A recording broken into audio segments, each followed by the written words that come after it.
Hello, everybody. Really nice to see everyone. Thank you for coming. So, the first question was, what? The kind of writing, like the kind of the writing, genre, yeah. The kind of writing that I do. So, at the moment, the kind of writing I've been doing so far is mostly historical fiction, because I happen to be very, very interested in histories. But then, in the past, that's what I started with some years back. But in the past, let's say this year, since beginning of this year, I found myself writing an adventure novel, sort of coming of age adventure novel. So I do not want to restrict myself in terms of genre. I think it evolves, it changes, your interests change, you grow as a writer. So yeah, I'm also watching this space to see what I'll go to next. But it's basically historical fiction and then a lot of young adult fiction and now adventure. Okay, very good. So your audience is basically young people, young adults at the moment. Not necessarily. I've written some stories for adults as well. Okay. So, but I write for children as well. I think I should say that. Okay, I've written... so that was exciting. That's the one I was also thinking, that you're doing children's books as well. I do. Yes. Yeah. Okay, so. Very good. Thank you very much. Thank you. We'll come back again. Khadija, please. Good morning to everyone.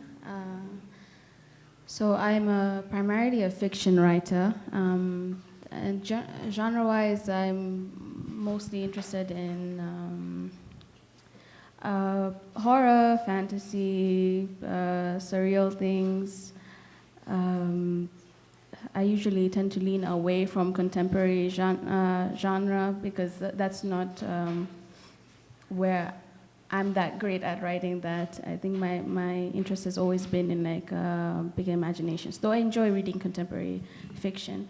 But like Gloria said, things evolve, things change, and I always leave myself open to whatever my mind is interested in at that time. Audience, usually I think I write for myself. That's the one person I need to please first. And I think a lot of writers basically are the same. Audience comes in maybe later as the work is developing, and then I'm thinking about like, oh, who would this appeal to? But mostly I'm pretty much free in terms of like genre, form, and audience. I'm mostly concentrating on just like, writing the project and then seeing like how that shapes up. Yeah, I guess.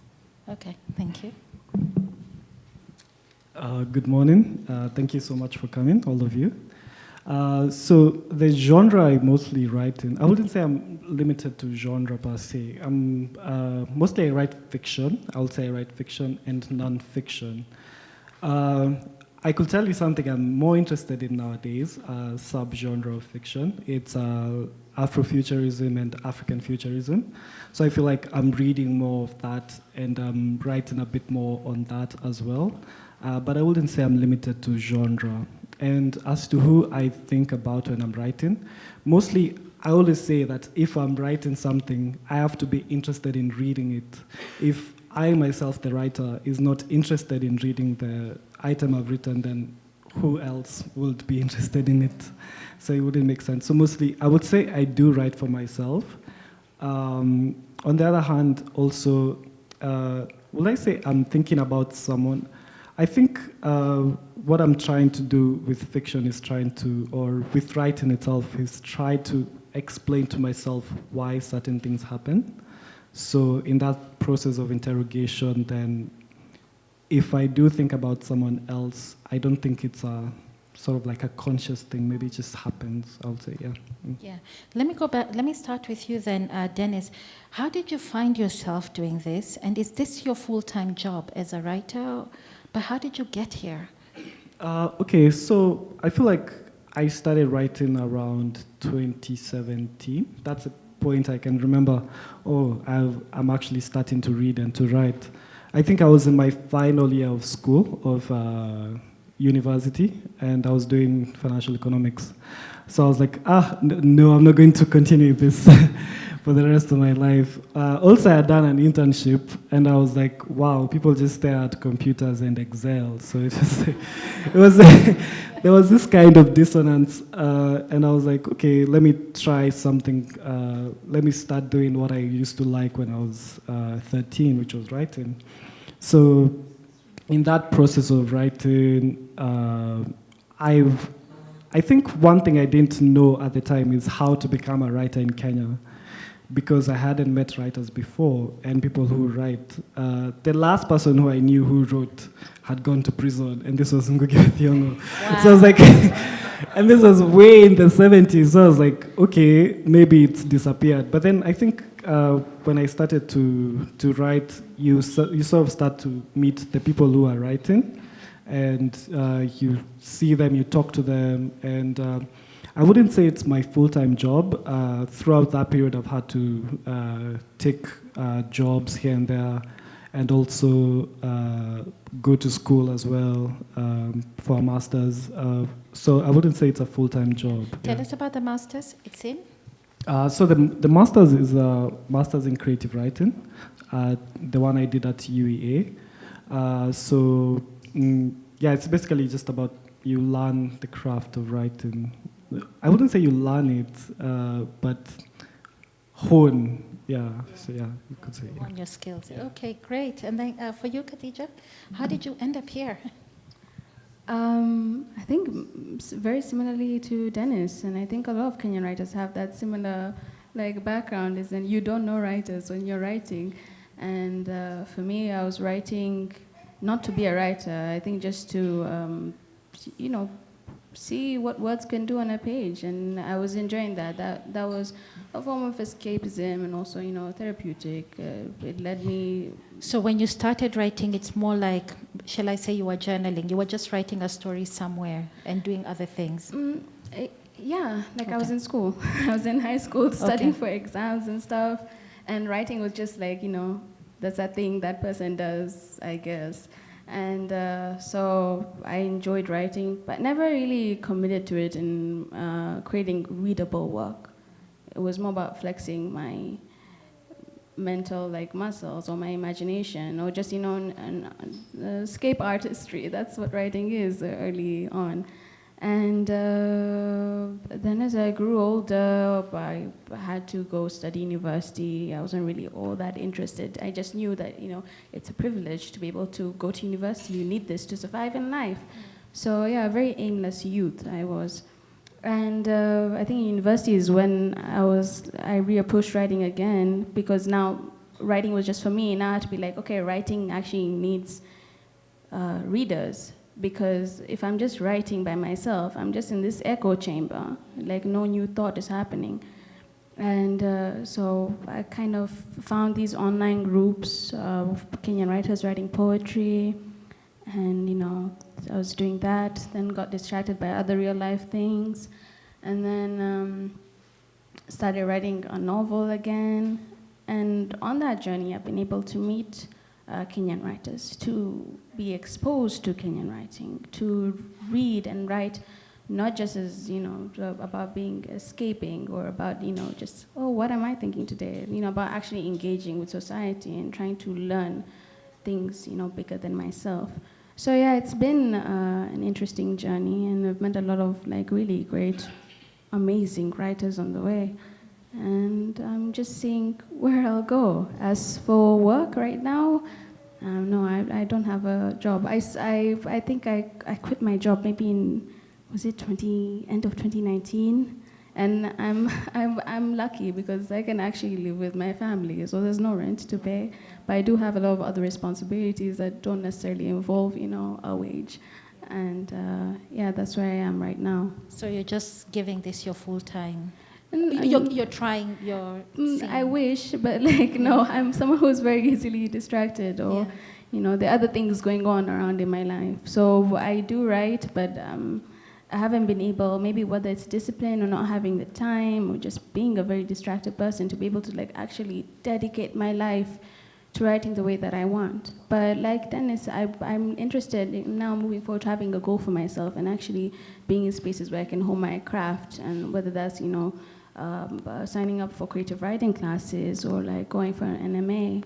That would be really, I think I need that at this point in my life to get more, what's it called, direct school guidance, yeah. Okay, thank you. Gloria? Let me just start by telling Khadija that Dr. Joyce Nyairo likes to say they are not distractions, it's life. So writing happens like in the midst of life, so yeah. So about me, yes, I would say, I would call myself a full-time writer in the sense that I used to be a high school teacher until 2019, and then I quit to write. So yeah, in that sense I am. But then to your other question, you asked about how I got myself here. So I would say I got into writing by mistake. I started off as a reader, grew up as like both my parents are language teachers, so I grew up around books and I would read and read and read, but it never occurred to me to write. In fact, I remember one of my very good high school friends, she used to write sort of novels in exercise books and give them to me to read. And I would read and give her feedback, but I never ever thought for a day to even write and give her to. So how I ended up writing is I worked as a high school teacher in Baringo, which is somewhere very deep in the Rift Valley.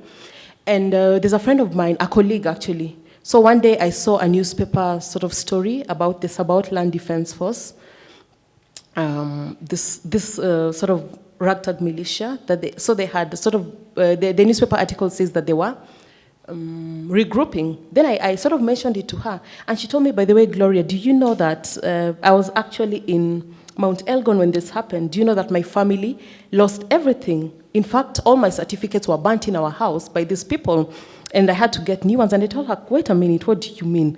So we made a tea date. We love tea. So I told her, I'll make you tea, and you have to come and tell me this story. She came to my house and told me about how, just her experience growing. She was a young girl, about 12, 13 when that was happening. So she told me her story growing up there.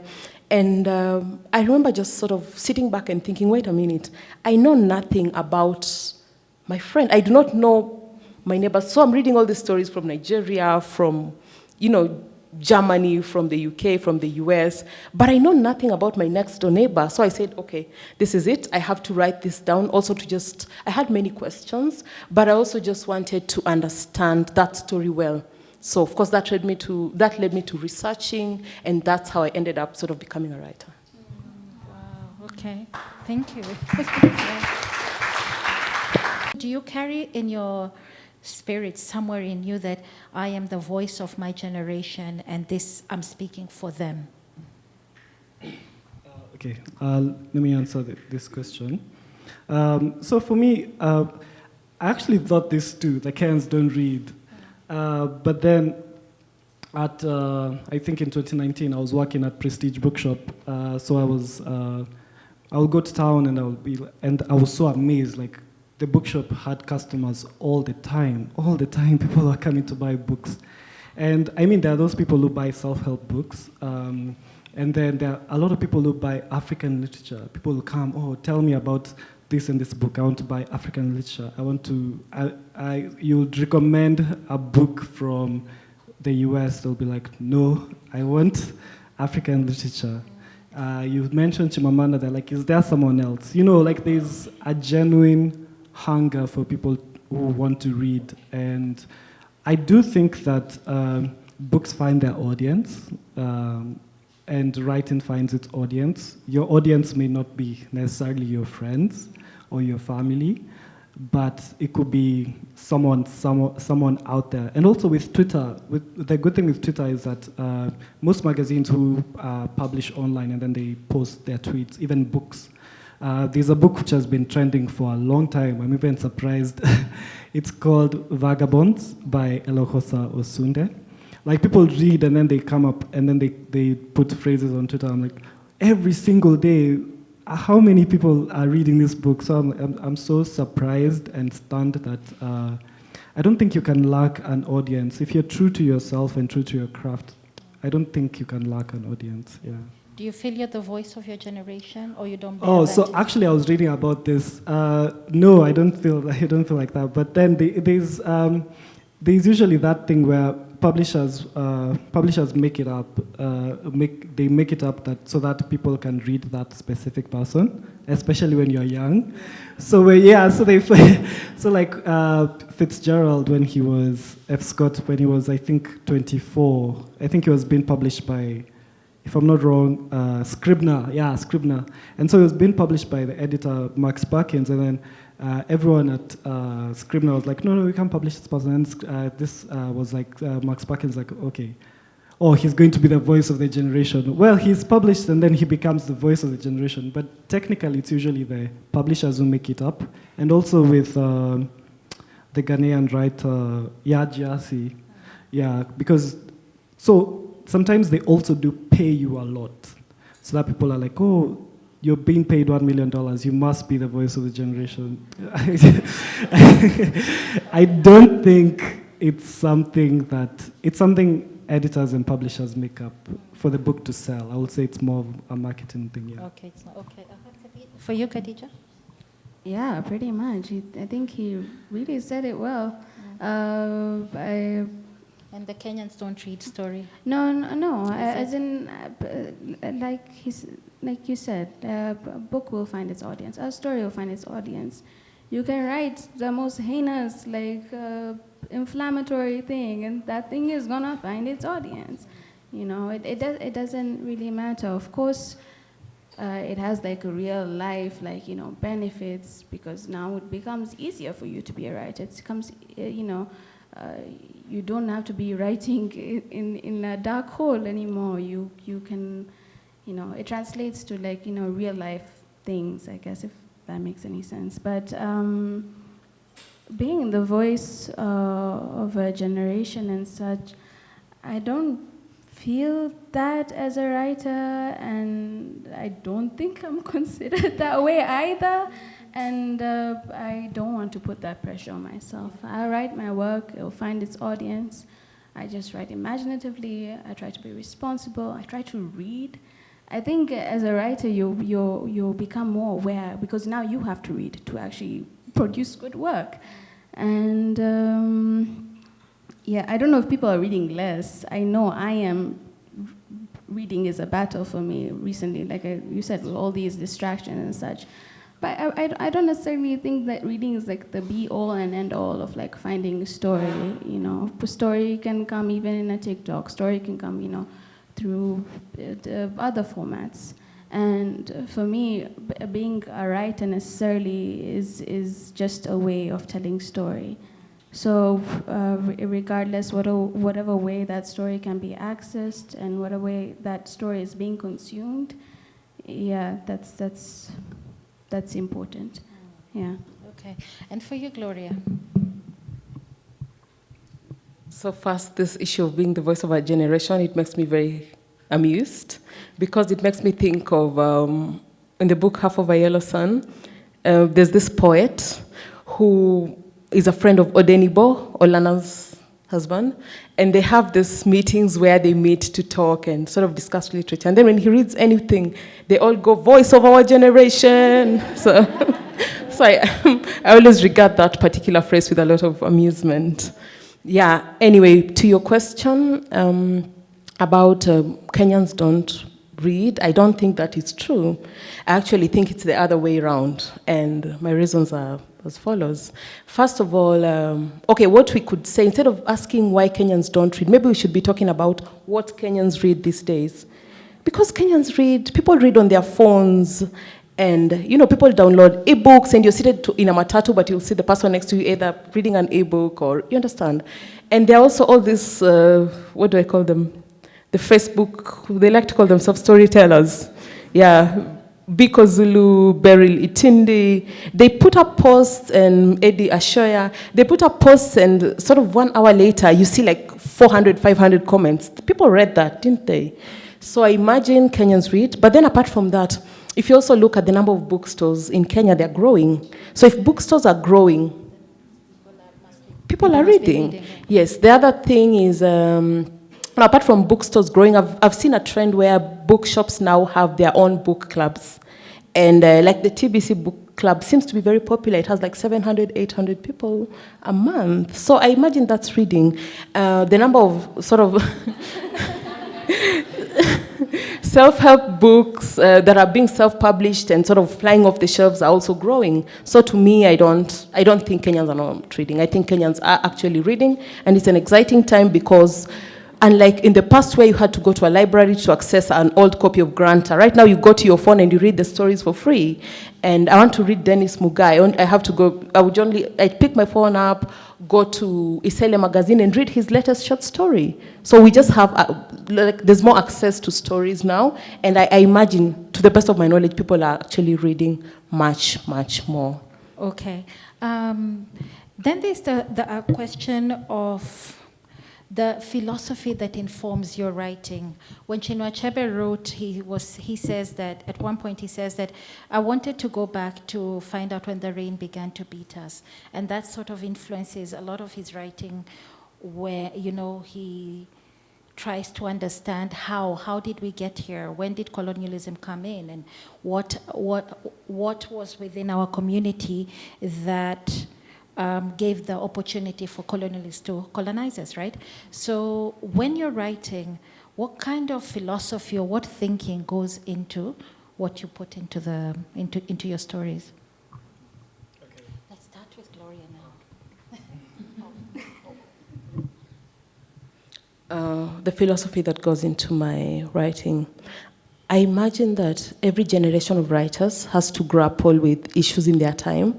Like for Achebe's generation, they came at a time when there were no books by Africans, and so they sort of, the literature about Africa was being written by the West. And so they had to, like Achebe says in his memoir, what they are trying to do is to write back to the West, to tell them, hey, we can tell our own stories in our own voices, from our own points of view.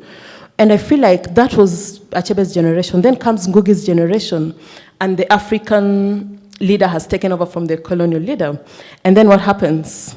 There's a lot of corruption, there's a lot of, the African leader does not live up to the dream of the sort of post-independence dream. And so the sort of Ngugi and Michel Remugo and all these people, they're writing about what's happening at the time, the dictator. We have Francis Mbuga writing his plays as well. So those are the issues that we're grappling with. And then Binyavanga's generation, the dictator, and also just how to be a Kenyan in this sort of post-Ngugi period in the 2000s, etc. And then we have our generation. But then, so I imagine in that way, every generation grapples with different questions. But to sort of come to myself, I think as a person, I'm very interested in the questions of history, because I feel like it's impossible to be an African writer and not grapple with the questions of history. Because like I've said, we were sort of, there's the way Africans lived before independence, there's the during the independence and post-independence. But for me, one of the issues under history, the specific issue that I have been very interested in is the issue of land. Because I find as Kenyans, we are very, very attached to land. We have quite, land is a very emotive issue here. And I'm just looking at, for example, okay, there are the sort of the White Highlands, that period. But then I was reading about Kakamega, which is the little town in which I was born, and which I like to write about often. And I found that there was something called the gold rush of Kakamega that happened in the 1930s. As the world was in depression, what was happening is someone discovered gold in Kakamega. And so all this sort of Mzungus that were in South Africa quickly rushed to Kakamega to try and sort of get a piece of this gold. And that question, I found that piece of story that piece of information very interesting, because I'm just wondering, what if the colonial, whatever, these people did not come to Kakamega and sort of plunder that land of this, because Kakamega is a place with a very high population of people, but very little resources, like very few resources. So I'm like, what if this is 2022, what if sort of like 100 or 90 years back, people didn't come and sort of plunder this place of its resources? So I find history very important. And then, like I told you, the story of land, still the Sabaot Land Defense Force, those were people fighting over land. I also look at, if you look at the Northern Frontier District issue as well, we had that whereby, some areas of this country were developed, other areas were not developed so much because they were sort of given less priority because they were not they were not productive, so to say. But then you go to Turkana and suddenly there's gold, and then everybody is coming with, we need to build this, we need to do this. So I find land to be a very, very interesting issue, which I have been exploring, and I hope to keep on exploring that in my writing. I don't know, are you moving away from children's stories? Because I'd also be interested to just know what kind of philosophy was informing the children's stories, but if it's... Yeah. No, I'm not moving away from children's stories. So apart from fiction, like I said, I write for children, I write for young adults, and I also write a bit of school texts because I used to be a teacher. Yeah, but for children's writing, I write different things. So my latest project, which is I worked on with a local publisher, is sort of trying to fictionalize some of the geographical and sort of scientific issue things, like earthquakes. You know, how does an earthquake come about? What happens when there's a sort of different faces of the moon. So those kind of stories just about, but also the Rift Valley. And, you know, this is something that is in Kenya. So how can I teach about sort of earth processes using just Kenyan content, the coast? I feel like we have a very diverse sort of terrain, and we could always write about this. So those are the kind of stories I write for children. Very interesting, sort of explaining natural phenomena, basically. Yes, but in a... trying to use, instead of using other books from other places, I'm just trying to sort of create content for a Kenyan child using a Kenyan. So if I'm explaining, for example, sorry, just one last thing. If I want to write about underground water, what if I set the story in Baringo, where sometimes there's water, and then after some time, you know, when there's no rain, then what happens? How come the wells dry up? So I'm trying to sort of teach such concepts to children, but basically trying to use local children and local places where they can identify with, so that sort of thing. Wow. Okay, wow, that's fantastic. And for you, Khadija? Sorry, I'm just recovering. It's I know. So fascinating. Yes, you feel like reading the books now. Yeah, and like, no, this stuff that we didn't really get that work catered to, like Kenyan youth growing up, you know, or at least in my experience where I was studying and stuff, and just listening to you talk about it sounds so interesting. So and hearing you talk about land also is something that's so, you know, every family has a land story, you know, and I'm really looking forward to what you write about that. So what is the question again? About philosophy. The philosophy of writing. For me, I know throughout life there's a kind of forgetting through generations of people. And if you want to know the truth, you have to really go and read or try and extract it from, you know, whatever research has been done. But most of the time, especially when it comes to like family histories and such, even the older generation decide what they're going to pass down in terms of information, just general information about your family. And you kind of have to like almost like mythologize, you know, or like not invent necessarily, but really hold on to like what you know in the now. So for me, in my philosophy, when it comes to writing, or at least writing from the perspective of the community or the coast, I'm not, if I can't find the research, I need to note down what I observe and what I experience, even though I don't necessarily always understand it, you know? And that's kind of like what I want to do with my writing. That I want to be able to hold on to the things that I know now and see how those can be, you know, kept forward for the other generations. Like there's certain cultural practices that I don't even know the root for, like why are they there? And as so actual like personal philosophy as an individual, I want a story that encourages imagination and wonder. Not all the time when we're thinking about like magic, we're looking at, you know, Europe and Hogwarts. Like we have our own stories here which are so fascinating and interesting, you know, Majini or Mombasa are way more interesting, I'm sorry, than whatever is happening in Scotland to me, you know. And I always wanted, you know, what I'm interested in, maybe someone else will be interested in that, and see what conversations can come from that. I remember when we were kids and we tell each other all these horror stories, and I'd be like, so fascinated. You're scared, but also you're proud. You're like, yeah, these are our, you know, these are our terrors. And I don't know if I have a particular philosophy, but there's a writer called Charlie Jane Anders, and they wrote about the sweet weird, which is about approaching, you know, the unfamiliar and the magical or the strange or even the ugly with a kind of sweetness, with you know, kindness almost, you know, not that performative kindness. But, and I've always been, the person who actually gave that, you know, a word or a phrase is the first time I actually saw it like coined.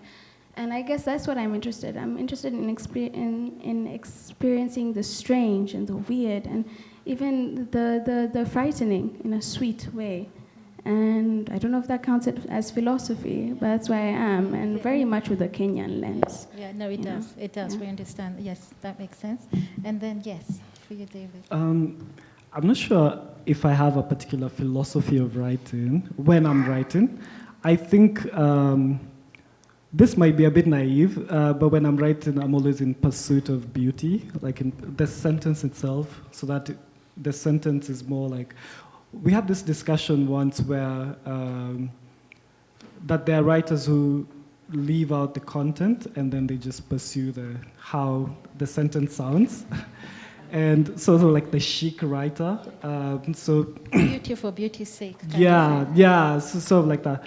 So I think that's what I do when I'm writing. But at the same time, I would say that from a critical eye, like when I look back at my work, I feel that, well, you cannot escape yourself. So you might do something, not think that you're doing it, but then you're actually doing it. So I think that most of my writing would explore identity, not just the questions about, say, like the formation of Kenya, like how do you identify ourselves with 44 plus tribes, and what does it mean for the, I think counties more or less reflect the tribal dynamics of Kenya.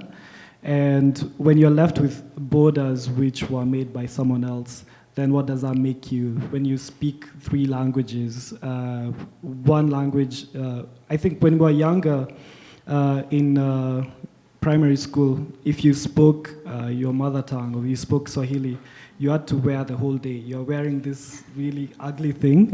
We used to call it Monto. I think it was called Monto. Yeah, something like that. And then it had this phrase in red.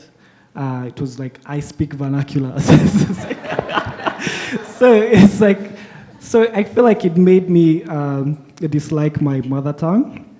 And also like, so how does that make me feel? Do I feel inferior when I speak it? Or also like question on, I really like Swahili, how Swahili sounds. Ni lugha tamu sana. Like when you listen to it, like, oh, and also like the familiarity that it evokes. So it's about, so mostly I would say, also like how, also like even as an East African, you'll be like, oh, everyone has to speak Swahili, everyone has to understand Swahili. But then there's, I think south of Uganda, most people dislike Swahili because Swahili is the language of the oppressor. Because when Tanzanian soldiers went to the Kagera War, I think, to depose Idi Amin, they oppressed the people there and they were speaking in Swahili. So Swahili for them might not be as unifying as for Kenyans or for Tanzanians. So it's just, so I would say if I was to critically analyze my work, it really explores identity and what it means to be human and complexity of emotions. So like someone can feel, say your sister might win something important and you're so happy for her, but at the same time you're jealous. So it's like this complexity of, because you're jealous because now it means that maybe in the family dynamic this and this might happen, she might be more revered. Or if you go to, there's this thing which usually happens when Nairobi people go to rural homes. So you might find that if you and your brother was left in Meru, I come from Meru, so if your brother was left in Meru, and then you go to back to for a function, so there's food for people from Nairobi, and then who serve first, and then so like what does that mean? Like why would you treat someone who comes from the city differently from someone who's from like a rural area? So like, and you're from the same family, so you're not exactly the same people, even if you speak the same language or from the same womb, but there's really one thing which differentiates you. So I would say the philosophy from a critical perspective is on identity, but from when I'm writing, it's just the pursuit of beauty. Yeah. Oh, thank you very much. Khadija, you got an award, if I remember, for House of Rust. And the question I am putting to all of you, I start with you, Khadija, is that having written a story, and then it wins an award, does that now make it harder for you to write the next story? Because you're thinking, well, I have to write an award-winning story. And then for both you guys, I know for Gloria and for you, Dennis, does this whole thing of I have to win something, or one day I want to write this book that, is going to get all this, does that ever, is it a burden? Is it something that you give to yourself, that weighs you down, or you just do you? Let's start with you, Khadija. Well, the Grave of Prize was one of those things that was just like opportunity meets luck, meets where you're placed. I saw the award being, the submission deadline, and I was like, I have a book, now I need to actually finish it. And so that deadline was for me as a personal goal as a writer. If I've submitted it, doesn't matter what happens to it, I know for once in my life I actually finished a project. Because even a short story I'd never finished before that. Yeah, no. I sent basically a first draft and subjected people to that first draft, I think. And I think that comes down to the generosity of the reader. If you're in these prizes, you can read a book and be like, this has not gone through the 3-draft process, and then choose another book. Or you can be like, I see the promise in this work. I see what this work can be. And I think you can, different organizations have ways of doing things and standards and stuff. And that was life-changing, because I really had a crisis of self even, because as far as I was concerned, I was just doing my own thing. I'm writing for me. It doesn't matter who reads it. And now you have readers, you have an audience, and no matter what environment you're in, how you're perceived, no matter how you resist it, is gonna be part of shaping you. What spaces you're in, whether you're online, whether you're in social spaces, it's going to shape you. And how much can you resist that, and how much does that interfere with writing? Some people have really good boundaries in terms of, they're very certain, and that isn't as much of an interference. But for me, I was very much at a point in my life where I was still shaping myself. And so I do, when I'm writing my other work now, I do feel almost like a voyeuristic gaze, and I'm conscious of it, and I have to kind of figure out how to resist it, and I know that gaze is not malicious necessarily, it's curious. But people are interested in what you're going to write. But I myself am sensitive to that, and I have to figure out ways how to kind of dodge that without the work being about dodging that. And sometimes I'm good at that. Sometimes, people tell you, write like no one's watching. Yeah. I'm like, okay. No, there's gonna be a watcher, and yeah. So yeah, you can say, I'm gonna write whatever I want, But being conscious of the audience doesn't necessarily mean being afraid of them. You are writing, you're responsible. You have to be responsible. You have to realize, the kind of expectations and the duty involved in that. So yeah, it doesn't necessarily make my work harder. I was in a crisis. I'm coming out of that, and trying not to let that interfere with me. But, out of all of that, attention has also come, a great deal of support from a lot of wonderful people and things that I have been able to grow from that. So I'm not so much concerned with being successful or being seen as successful. I think also it comes down to your circumstances. Like if you don't have that financial support, if you are struggling, you need to be able to support yourself.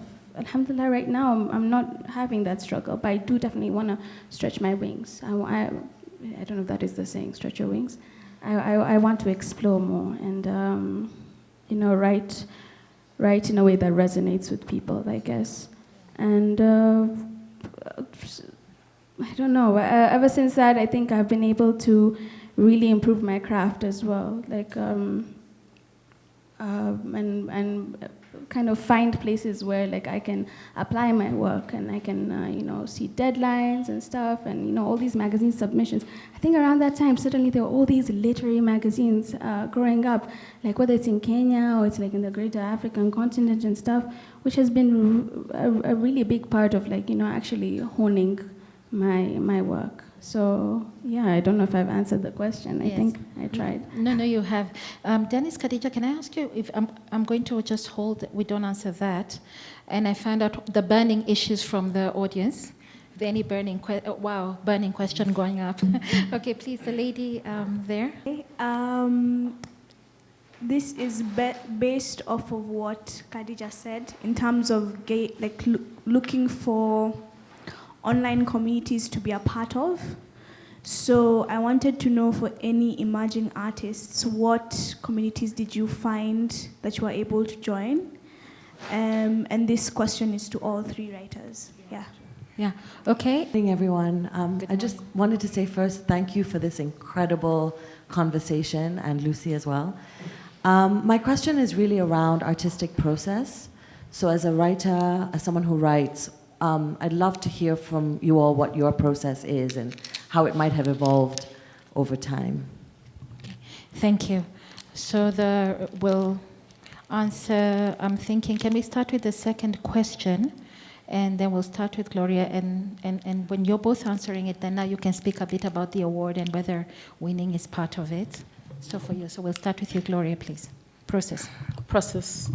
Yeah, in terms of process, I would say, I don't know. What I do is, I know that when I'm writing, I read a lot. So if I'm writing a short story, then in that week or in that month, I'll end up reading about even 20 or more stories. So for me to be able to write, I'll read. But I read so that I can absorb the sort of the language. But also I read to see how the other writers sort of approach different circumstances, how they're able to bring things together. So for me, that's actually how I write. I read and try to sort of just understand.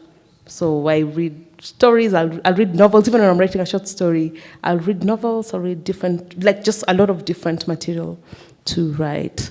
So I don't know, if I think of something else, I'll let you know, but that's what I can think about right now.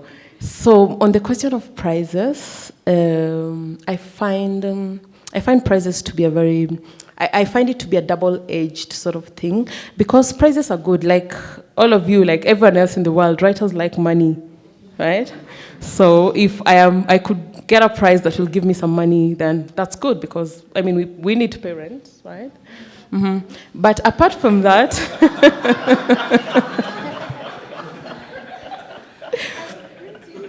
yeah. So apart from that, the other reason why I think prizes are important is because we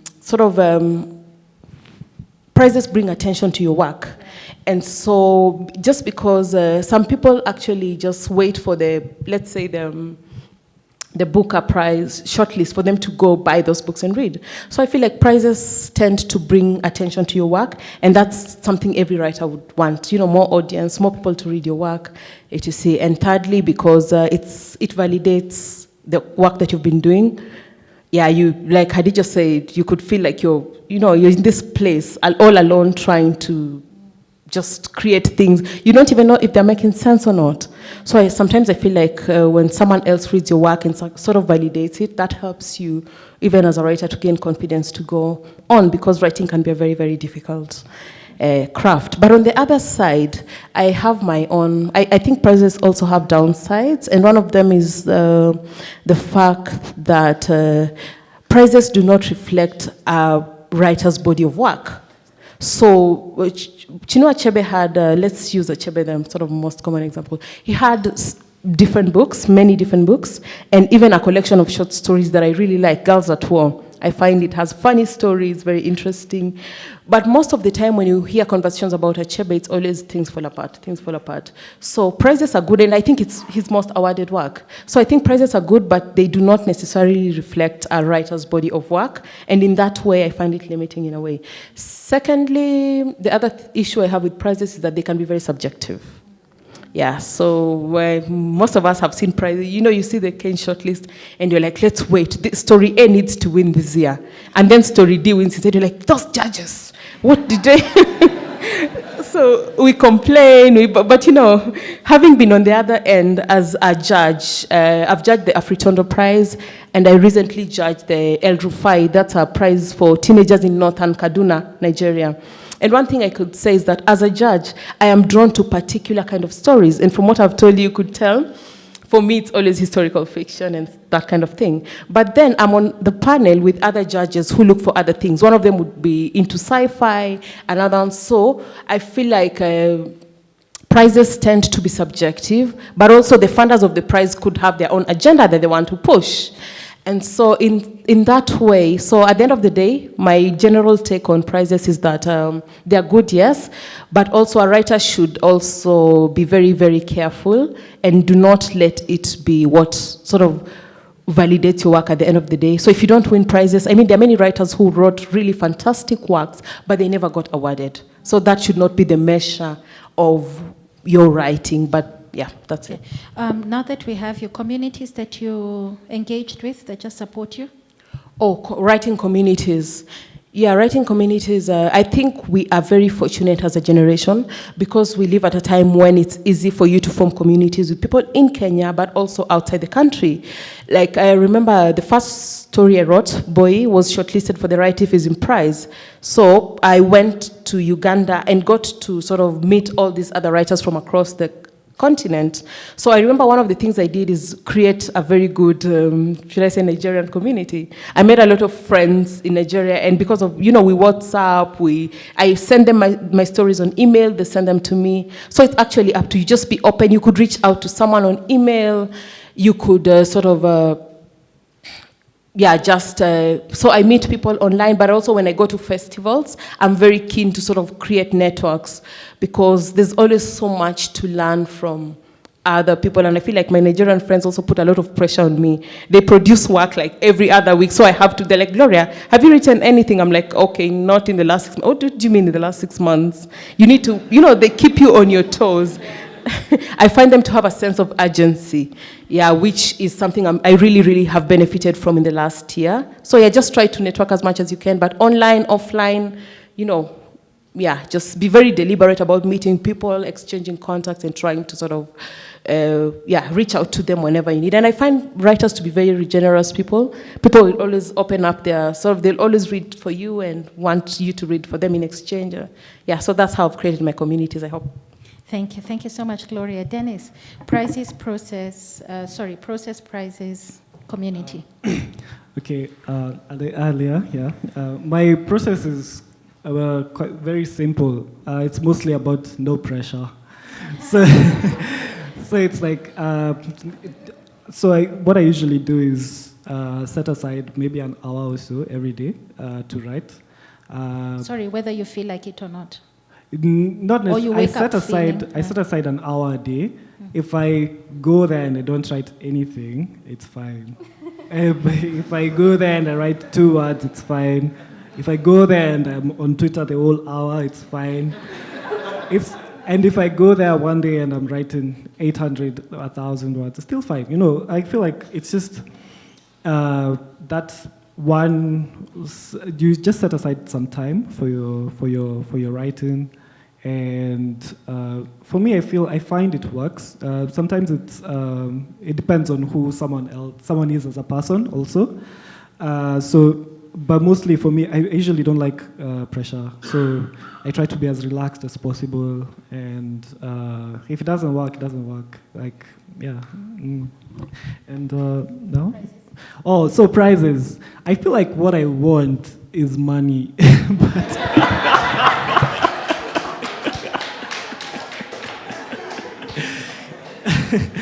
So I feel like okay, but then at the same time, I'm tied to something which might not make me money. And so I have to be conscious about that and accept it. And I feel like once you accept it and you accept that the fact that you might not make anything from this, or no one might ever recognize your work, when you're okay with that fact, like it kind of calms you down, you know. So like, okay, I'm doing this for me, you know. But I do think the prizes are really good, and they usually help you a lot in terms of if it's a strange thing. Also, it's a fact of life. The more prizes you have, the more time you can dedicate to your writing. The more you're able to be known as a writer, the more money you have for your writing. You know, so I do think they're a good thing. But then at the same time, like Gloria was saying, it's if you win a prize and you try to write again, and then you have this pressure of fulfilling this particular standard that you set on this other prize, it might not work. But at the same time, I really do think prizes are good. I think last year, the person who won the Prix Goncourt, his book became a bestseller. The Prix Goncourt is, I think, €1, or I don't know. It's like it's a nothing prize. But then you win it, and then your sales rise. So it's like your book sells 800,000 copies, 1 million copies, and this is just in France. So it's incredible. Also, oh yeah, before I finish on the prizes, there's a story I was told by RCW. Peter Strauss, the agent to Abdulrazak. So Abdulrazak he wasn't winning prizes, like his books were not selling, but his agent was like, okay, but Abdulrazak writes really, really well. He's like, he still writes the same standard of writing as older writers like Ngugi, who have like the recognition and then this. And then it was like, oh, Abdulrazak was not making us any money. So he was like, no, so they were like, but he writes well, so we have to keep him, we have to retain him. And then they even had a difficulty in finding publishers, the agent. But then last year he won a prize, and he won the Nobel Prize, and suddenly he moved from not making them money to making them so much money. So it's like he's like being translated in 40 different countries, traveling all around the world. So it's like, so he was saying that as a writer, if you wait for prizes, you might never get them. So, and maybe someday you get them, and then your whole life changes. So I think that, yeah. Oh yeah. Oh, finally, community. So I think community. I feel like when I started writing, I was very fortunate to meet older good writers who helped me out in this journey. And at the same time, meeting other different people, other writers who are good friends. But at the same time, when you're forming your community in any field, it's usually, you might meet people who are not that nice. So you have to be like, okay, this person is not good for me, so you have to also be discerning. What was that term you've been Yeah, taught but I in? think she was Yeah. talking about which community of writers. Remember you said that those are community of writers that you joined and spaces. So which Oh, ones- yeah. So which the ones? specific spaces I joined. So I was lucky enough to join CCC. It was a creative content. Okay, let's just call it CCC. I can't remember what the acronym it stood for. But it was being run by Yvonne. So I think with that I was able to meet other writers, editors. And then in 2019, I did, it's a very good program for writing called Nairobi Writers Academy. Yeah, she did it. Yeah, Khadija did it. It was run by McKenna. So through that, you get to meet other different people, other different writers, people on the same journey as you. And also, when you go for festivals, things like this, you get to meet other people. But it's very important to, when you meet someone, it's important that they are, that they are good to you. Because some people might not, they might not like your work, but they might like you, and those people are good for you. So, yeah, so like Toni Morrison had a friend called Fran Lebowitz, and Toni Morrison was like, I don't like this person's work, but they're my best friend, or like they're my really close friend. So they were really good friends. So if someone is supportive of your work, they might not like your work, but if they are supportive of your work, of you, they give you good things and they pray for you, or they whatever, they want you to succeed, then those are people you would like to keep as in your community. Yeah. Okay, thank you. Khadija, for you it's process and, what is it? For you it's process and community, sorry. Okay, thanks. And thank you guys for your questions. Okay, wait. Before I start, I want to say one more thing about prizes or publication in general. I think you struggle this. You imagine that once someone has written a book, or at least maybe I was projecting, was that the book has to be perfect. The talent, that is the peak of the person. And as a writer, you're still growing. You're still learning. And trying to find that space and trying to go there can be, it's not very straightforward. So the second thing was about process and community, yeah? Process, Dennis said it. Any situation where I'm not in it, pressure, I will try and set aside time. And that changes over the years, what time I'm free. I'm rarely actually mentally free, at least.